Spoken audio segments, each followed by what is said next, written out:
Welcome to the Liquidity Event, a show about all things personal finance with a laser focus on taxes, financial independence, and equity compensation. Hosted by AJ and Shane of Brooklyn FI, each episode will focus on a personal finance topic, some driven by news headlines and sometimes driven by listener questions. And sometimes you'll just get two money nerds rambling about what they think is interesting. Just a quick note before we get started, this podcast is for informational purposes only and should not be considered tax or investment advice. Hello, and welcome to the Liquidity Event for the second time. I'm your host, AJ Ayers. And I'm Shane Mason.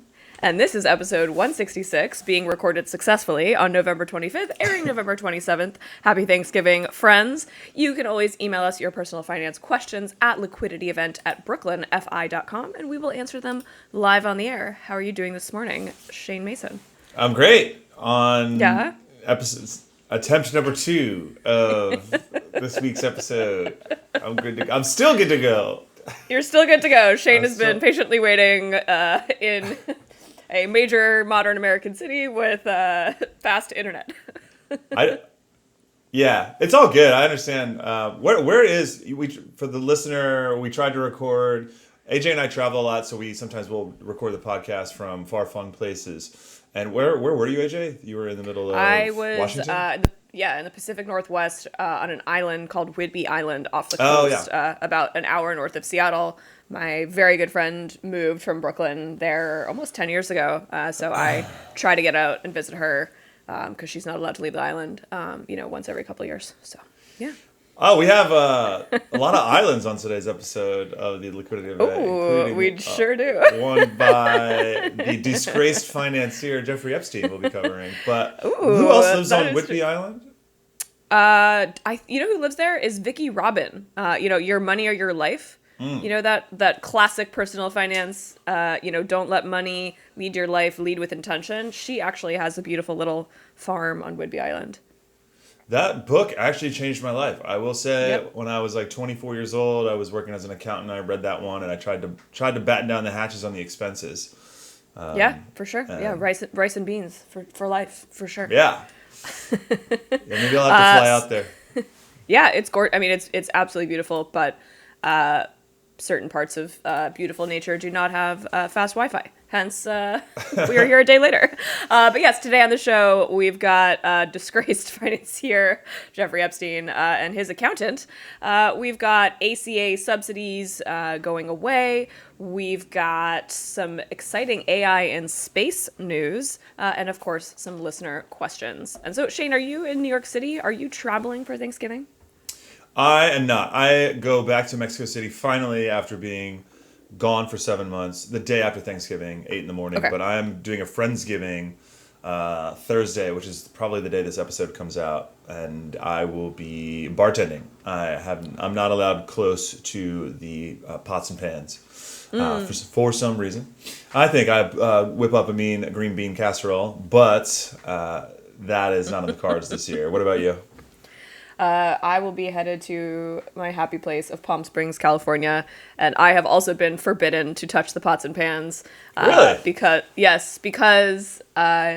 you know me, I like to make things more overly complicated than they need to be. And so that's fair. My husband and I have not seen each other that much this fall because we've both been traveling like crazy for work and fun and all this stuff. So it was his request, which I'm happy to honor, that we just do a super chill dinner, just the two of us. My favorite way to spend Thanksgiving is to get a grocery store roast chicken, like the $8.99, throw some stovetop on the stove, grab some jellied cranberry sauce, get a great bottle of kind of maybe an orange wine or something, and just chill and enjoy the beautiful California weather. So I'm really looking forward to that, frankly. Let me ask you a question. I started a list. I've been using Notion all year. It's one of my favorite softwares I've been using this year. I use it every day, I think. I use it for the podcast. And I have started tracking that's where your secret notes are? I was wondering where your secret notes are. Oh, okay, cool. I've told you before. And didn't you get Notion recently? Were you showing the AI notes? Yeah. There's too many softwares. I get it. But like everything I try, I'm like, it's not as good as Google Sheets or Google Doc at the end. Hey, I love to hear that. I'm with you on that.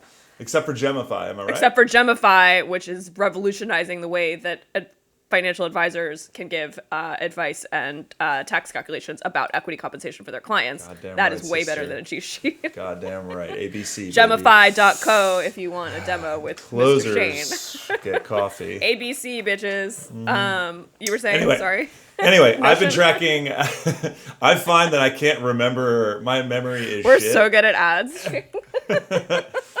If anyone wants to sponsor anyone the wants podcast, to sponsor this we podcast, can easily slide you guys right into the middle of the broadcast. We'll just make like it that. supernatural, obviously.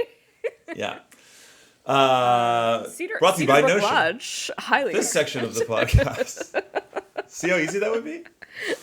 I'm accepting all size checks. Yeah, large definitely. and small. Large and small. Honestly, I'll do it for a great cup of coffee. Yeah, I'll do it for a free year of Notion. Speaking of large checks, we're going to get into the Epstein's accountant later. But anyway, I've been tracking all my favorites now in Notion. Anytime I have a nice glass of wine, even my favorite oysters have now made it into the Notion section. How do you track your favorites? You just rock with your brain? No, my brain is a porous sieve. Unfortunately, it is a sponge. Nice. Or not a sponge. Porous sieve. Favorites go, honestly, all over the place. I think there's a G sheet somewhere. Just my phone notes. I also use this physical full focus planner that I kind of transfer stuff, but that's quarterly, so that kind of gets lost. Yeah, mostly phone notes, favorite stuff. Clothing, I have a cool app called Wearing that I use, where you it's sort of like shares Clueless Closet, if you're familiar with the film Clueless. And so you can sort of like put together outfits, which is helpful when, I'm often packing for like 17 different climates. For example, this trip, I've been in like roughing it in the woods. I'm going to Palm Springs to play golf, and then I'm meeting you and 11 other financial advisors in Mexico City. So that's like, elevated business casual. So like, packing is difficult for me often. So having an app to categorize everything is really helpful. I can't think of an app idea mentioned more times on this podcast than Cher's closet app from Clueless. I don't know how to describe this to men. I actually just don't. I feel like it's the way like men feel about sports. I get it. I get where I'm just like, this. what is like, I get that you care about this, and I understand that there's something on television, there's like football happening, but I just like do not understand it. But like I get it. And I need you to understand. Why are you assuming men don't get it? We get it. There's not much to get. Yes. No, it's not. I don't think you get it. I don't think you understand how wild of a concept that is, and how all every girl wants is that. That's all we want. That's all we want is a closet that we can that can help us get dressed and can automatically That's a good cycle point. through. That's truly Ekam it. doesn't That's have all. that, and she has. I'm at Ekam's place. My girlfriend's place, and she has probably 1,000 articles of clothing in there, and she is always complaining about not having 1,000? something. I feel like you're exaggerating. I will take the camera into. I'll do a laptop tour of this house. I feel like we need permission before we enter. We absolutely need permission. She was just in here. It's morning time in this household is still happening, and there's It not is a little everyone's early. fully clothed. Yeah.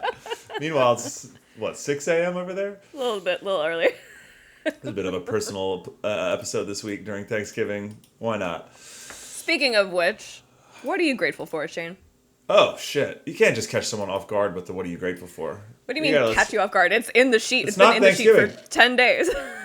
It's not Thanksgiving yet. I'm thankful for Cafe Arabica, brought to you by Say Coffee here on Havarti Street in Bushwick. See how easy that would be? We can slide that So right easy. into the podcast. So easy. Yeah, we've already made $50,000 in 8 minutes. I'm grateful for psychotherapy, AJ. It's been a great year. Amen, sister. It's been a lovely year for mental therapy. I'm thankful That's great. for I love Delta that. Airlines. I feel like you were being sarcastic, but No, I I wasn't being sarcastic. Oh, okay. It's just something you might want to say tongue-in-cheek, because if you get too earnest on a podcast like this, you might freak somebody out. So we're keeping it light here.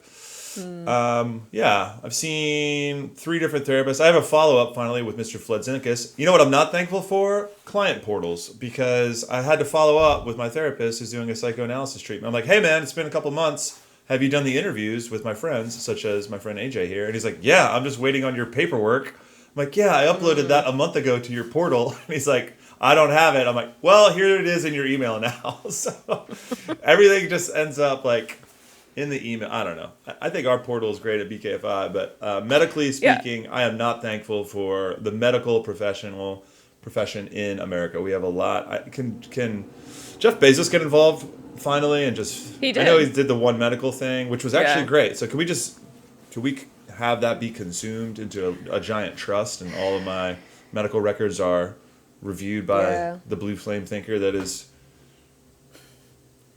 Jeff Bezos? Speaking of Jeff Bezos, last night, very late, like way too late, you were texting me about Amazon leadership principles. Yeah. What was going on last night over there? I did send you Amazon 16 core values at 11 p.m. I'm re-inspired by work, AJ. I'm excited for 2026. I'm so excited. Me too. I'm jazzed. I am up to stuff. It. I was working all day Saturday on my Hyper-V virtual machine because our cybersecurity guy will not let me code on my own machine. And it kind of got weird, and because it's like a virtual machine within the laptop. And so I restarted it, and it deleted all of my progress. So that was not cool. So I did buy my own personal machine that is arriving today on eBay, just so I could work more, AJ, without the hindrance of cybersecurity. It's great. Well, Shane, it's great to have you back. It really is. So you might see a share closet app pop up on your boy's computer, because I might just code it up via Cursor. It is fun to code with Cursor, I will say. Wait, did I tell you about me? Did I tell you about my attempt to vibe code the closet app?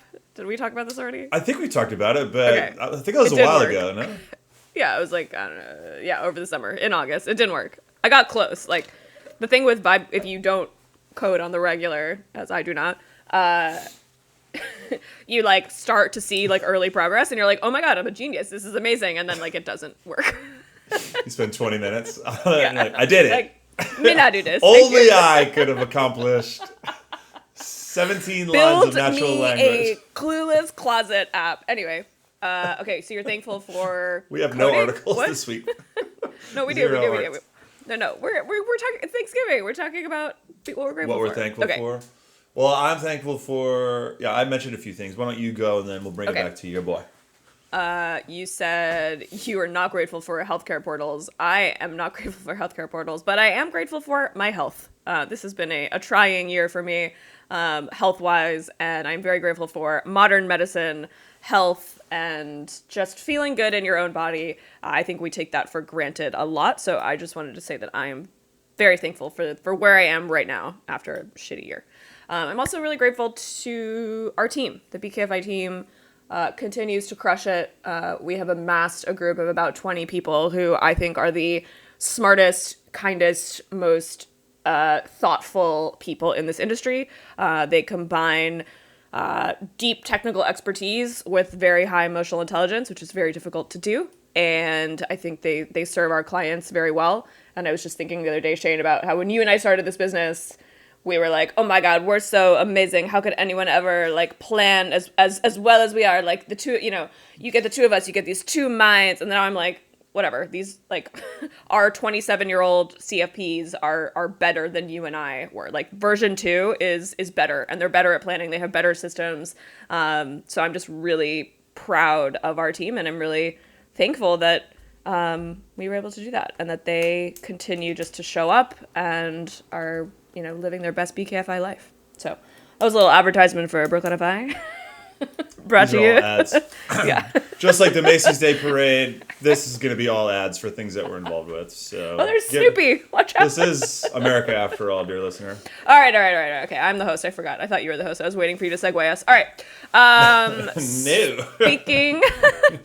Speaking of healthcare, we have a healthcare crisis because there is a rapidly moving proposal to make the healthcare subsidies of the Affordable Care Act, also known as ACA, also known as Obamacare, expire, which is sending roughly 22 million people who depend on these subsidies. It is going to spike their health insurance costs dramatically. I believe you experienced this personally. Can you tell us about that? Yeah, I am a resident of Texas because I'm not a resident of anywhere in the United States anymore, and I am on the Texas ACA. And when I went to log in to re-up my health insurance, it was 35% more expensive this year. So it went up about like close to $200 a month for the high deductible health plan with an HSA attached. And yeah, not stoked about having to spend a couple thousand more dollars for healthcare that I don't tend to use. But you never know when the cancer is going to show up, so you keep dishing it out. So don't love it. Not the worst case.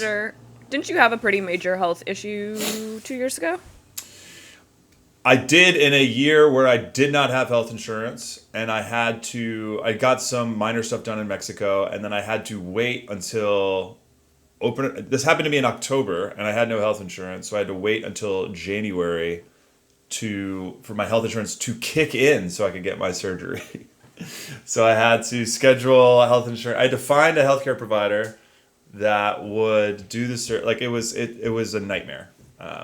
And all that to say, you might say, well, if you just had health insurance, then you would have been fine. I tried to have health insurance. I put a credit card into the auto pay, and then it got canceled because it accepted the credit card to sign up. And then when it tried to run it, it's like, hey, you can't use a credit card. It has to be a debit card. And so it just canceled my health insurance for the whole year.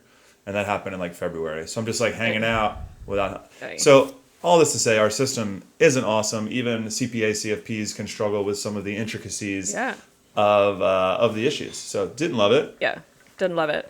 I mean, look, these subsidies exist basically to make sure that healthcare is not eating more than 8.5% of someone's household income, right? It's already really expensive to pay for housing and food and transportation in this country. What about healthcare is it's eating up people's entire paychecks. It's crazy. So the subsidies literally exist to say, okay, health insurance companies are going to charge you a lot of money because it's expensive to insure this population because it's a very sick population.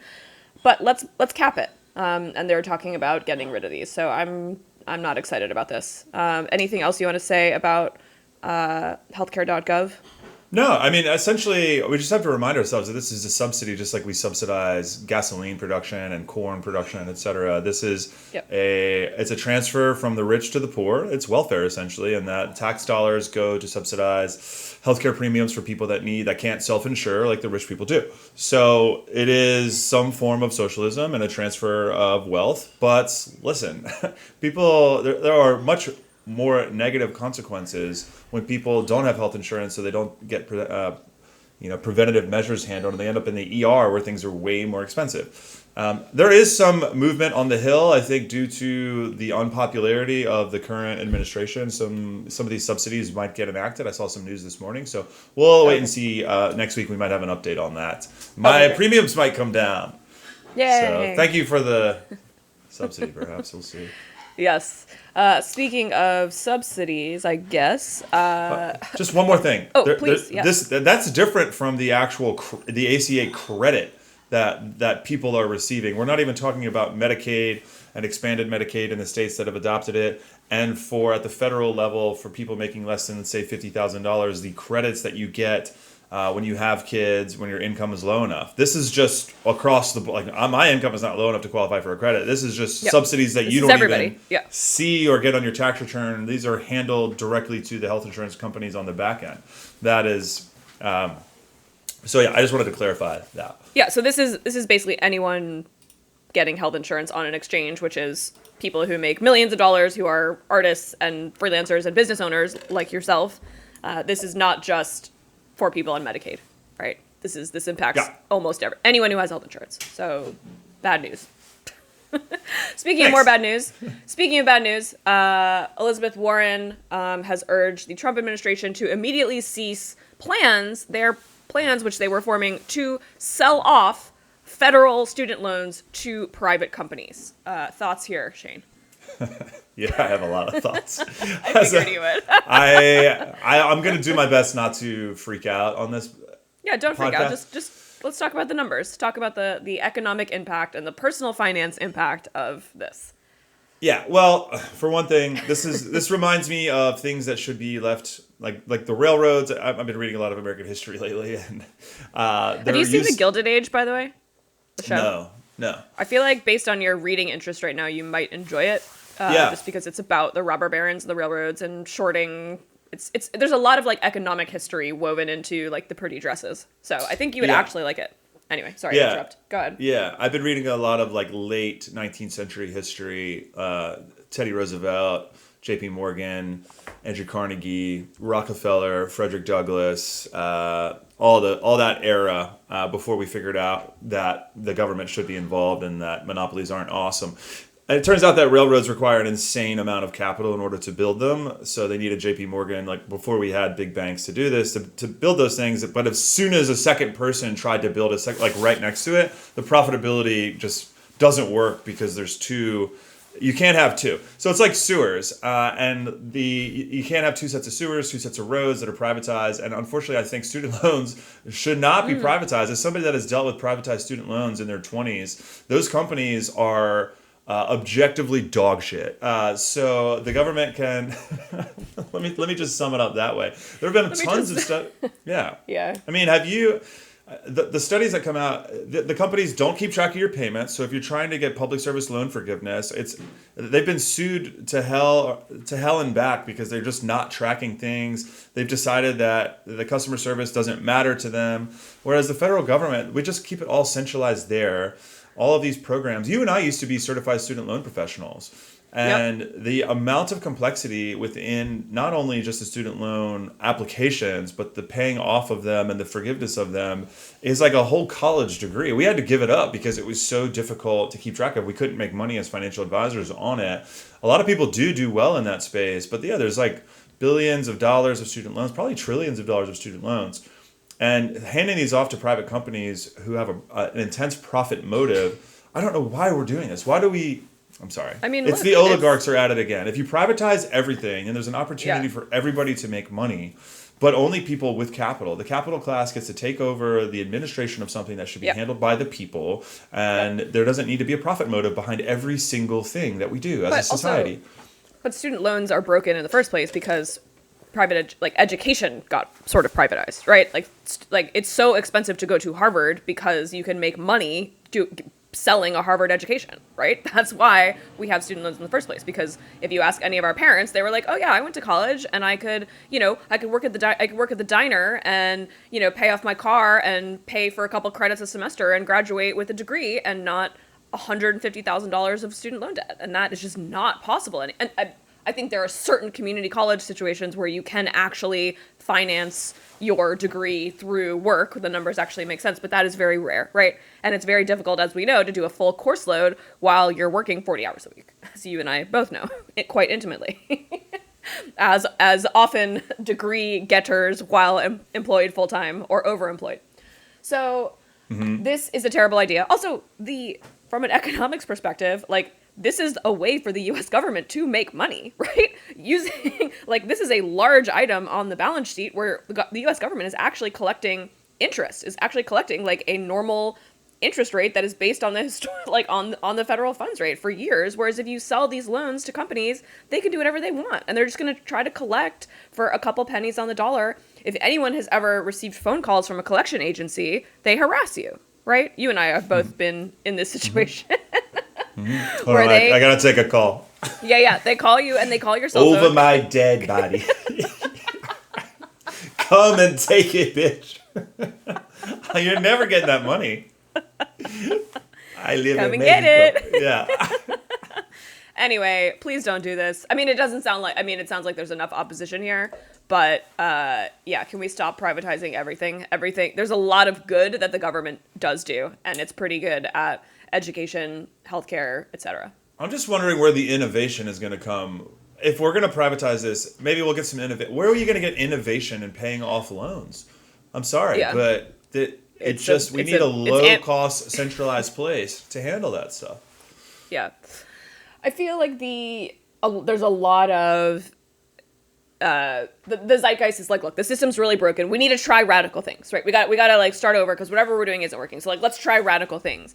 That's fine. You can try radical things, but like, I need to see your 5-year plan. I need to see your 10-year plan. These are not policies that are based on a long-term vision of a functioning society. This is more just like, let's pull the plug and see what happens. And I got a buddy who, you know, is an expert in car loans. Like, why don't we have him run the Department of Education? And I mean, that's what's happening right now. So you mean like Linda McMahon? Yes, that's what I meant. Linda McMahon, the wrestling mogul Yes. that's running our Department of Education. Yeah, yes. Love the McMahon situation. By the way, great documentary that my buddy edited, the McMahon documentary about Vince, the husband. Okay, amazing. Not a good guy. Sorry. Not a good guy. Not to derail, but I don't know watch. anything about that, so I will check. I actually, what's that movie, The Wrestler, with what's his name? Mickey Rourke, also fun. Yeah, one of my I think that's very Aronofsky depressing, made that. but fantastic film. Of course. Speaking of fantastic films, my favorite genre, science fiction. We have an actual science fiction plot come to life. Google unveils Project SunCatcher, envisioning AI models running in space. So everyone's complaining about how, you know, all these mega server farms are taking up all the electricity. Well, folks, let's take them off world. Let's throw them up into space, have them do all that computing and stuff up there. Thoughts? I think when corporations own the news, you could really just throw anything into a headline to prevent people from realizing that they're being fleeced and no one's paying their taxes except for the working class. Anyway, this is a cool idea. Sure, let's have AI in space. I started The Expanse, by the way, and I can totally see why you would be worried that I would not like it. It is... It is an interesting show. Just wait. The first 2 episodes are not indicative of the whole series. I get it. That hat that detective is wearing, what the fuck is that? That is... Like, you get it the longer you're in it. Also, the space sex scene only happens once in the entire series, for the record.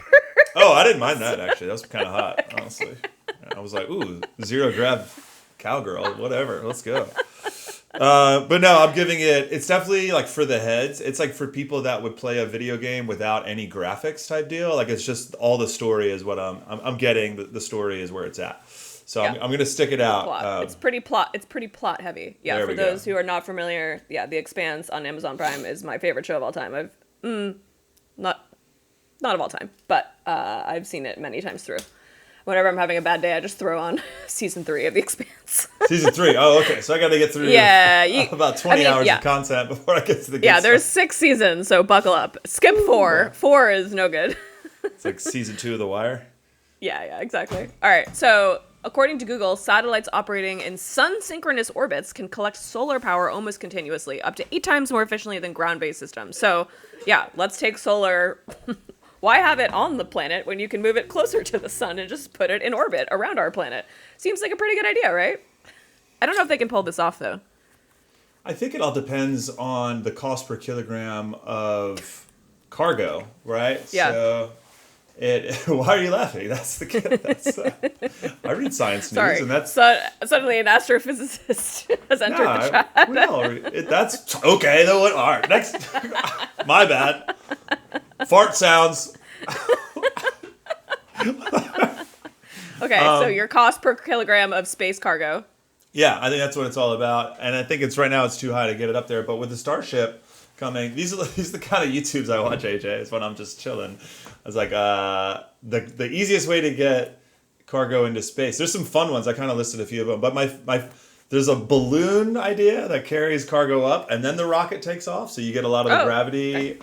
So you conserve fuel by getting out of the atmosphere. Those first few miles, yeah. Okay. And then my favorite one is a gun that it uses centrifugal force to spin as fast as possible, and then it just fucking shoots the shit into space. I'm imagining like the cannons where like the guy shoots himself out of a cannon. Yeah, but it's like like David versus Goliath, like the slingshot or the sling. So you just Yep. sling shit into low Earth orbit. And once we accomplish some of these, what's probably going to happen is just that the government gives Elon Musk too much money, and then Starship ends up being the winner. But yeah, Cool. we got to get All right. got to get more stuff into space. I'm Solar. long on space. Yeah. Long on space. Okay, wait. We're almost out of time, but I want to do this listener question because Yeah, I think let's it's do it. important as the year is ending, and we are all heading home for Thanksgiving and the holidays. Perhaps we are interacting with family a little bit. So this is a Reddit question. Mom is inheriting about $5 million, mostly in real estate. She wants my help hiring a wealth advisor. What questions do you ask in an interview? I've got 3 candidates. They're all highly recommended. Just don't know how to be shrewd with the selected criteria. What do you listen or look for in a financial advisor for your parents? These keyword mostly in real estate, and then these Reddit answers are so funny. What questions do you ask them? I didn't even see the. Oh my God, they're so I funny. just pulled the questions. I refuse to engage with the answers on the personal finance Reddit. Oh, they're hilarious. Well, this one just says the question should be, are you a property manager?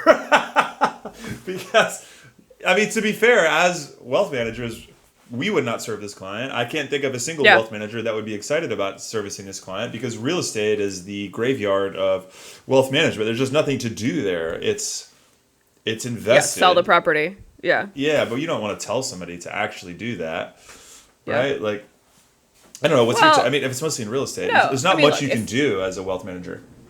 Well, that's not true. I think if you are a wealth manager and you have services where you just are advice only and you're like, sure, I can help you.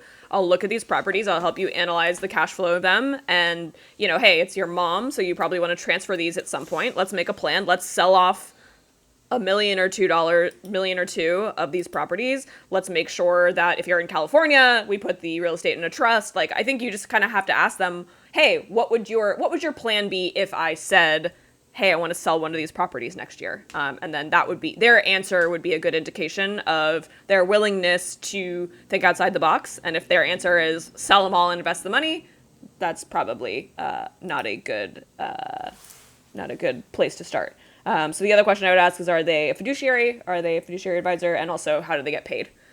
Because as you pointed out, Shane, they can't. An advisor cannot get paid on real estate because they're not actually managing the money. The property manager is the one managing the property and probably taking 30% of your cash flow. So, Yeah. this is honestly why. This is part of the reason why I'm kind of anti real estate as an investment, because it is very annoying for your heirs to handle. So if you are thinking of real estate as a long-term family wealth building, generational wealth building vehicle, make sure you have good advisors on your side, because this stuff is very difficult to unwind. There's a lot of gains built into these properties. So you might say, wow, my property has appreciated 7% every year since 1960, and now it's worth millions of dollars.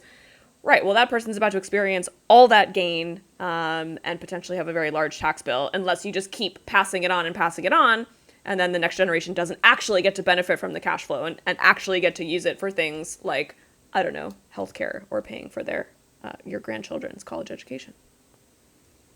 It's an illiquid part-time job that you can't work remotely. So, yeah, I don't love it myself. I guess one other question I would ask is, all your points are super, super on the nose, super correct. I'm with you 100%. And then the only thing I would add is ask them if they can do tax projections, because you can't, like, there's some moves you might want to make, like a Roth conversion or a backdoor Roth IRA contribution, or who knows, all types of stuff. But you have to do that in November, December. And if that person doesn't do taxes, then you're going to end up dealing with a third party. And then it'll be January by the time you get an answer, and you won't be able to do certain moves that would help you pay for the cost of the wealth manager. So, yep.